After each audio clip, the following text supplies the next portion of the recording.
తెలంగాణలో మద్యం ధరలు పెరుగుతున్నట్లు తెలుస్తోంది. ఇటీవలే బీర్ల ధరలు పెంచిన తెలంగాణ సర్కార్ తాజాగా ఇతర లిక్కర్ ధరలు కూడా పెంచడానికి సమాయత్తమవుతుంది. అయితే పేద బడుగు వర్గాలు ఎక్కువగా తీసుకునే చీప్ లిక్కర్ ధరలో ఎలాంటి మార్పులు ఉండవని తెలుస్తోంది. బ్రాండెడ్ లిక్కర్ ధరలపైనే కాస్త పెంపు ఉంటుందని ఎక్సైజ్ శాఖ అధికారులు చెబుతున్నారు.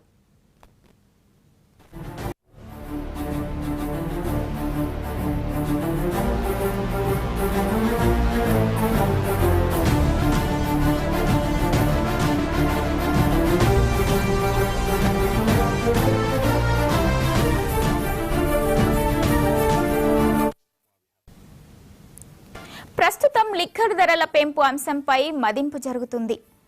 ఎంఆర్పీ ధర ఆధారంగా ధర పెంపు ఉంటుంది. లిక్కర్ బాటిల్ రేటు 500 రూపాయల కంటే ఎక్కువ ఉన్న లిక్కర్ పైన కనీసం 10% పెంచాలనేది ప్రభుత్వ ఆలోచనగా చెబుతున్నారు. 2-3 రకాల బ్రాండెడ్ లిక్కర్ ధరల పెంపు ప్రపోజల్స్ ను ఇప్పుడు తెలంగాణ ప్రభుత్వం ముందు అధికారులు ఉంచనున్నారు. దానివల్ల ప్రభుత్వ ఖజానాకు ఎంత ఆదాయం సమకూరుతుందో కూడా ప్రెజెంటేషన్ ఇస్తారు. వాటిపైన కాంగ్రెస్ ప్రభుత్వం రివ్యూ చేసి ఫైనల్ గా నిర్ణయం తీసుకుంటుందని వార్తలు వినిపిస్తున్నాయి. లిక్కర్ పై రేట్ల పెంపు ద్వారా ప్రభుత్వం ఖజానాకి ఏడాదికి 2000 కోట్ల రూపాయలు మేర అదనపు ఆదాయం సమకూరుతుందని అధికారులు అంచనా వేస్తున్నారు.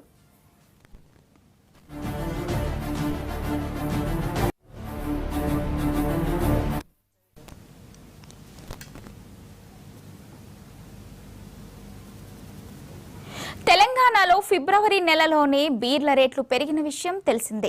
సుమారు 15% వరకు రేట్లు పెంచడంతో ఒక్కో బీరుపై సగటున 20 రూపాయల నుంచి 30 రూపాయల వరకు ధర పెరిగింది.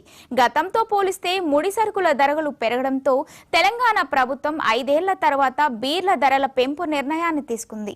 లిక్కర్ సప్లై చేసే కంపెనీల నుంచి విజ్ఞప్తులతో పాటు పక్క రాష్ట్రాల్లో ధరలపై రీసెర్చ్ చేసిన కమిటీ రేవంత్ ప్రభుత్వానికి రిపోర్ట్ ఇవ్వడంతో 15% ధరలు పెంచుకోవచ్చని చెప్పింది.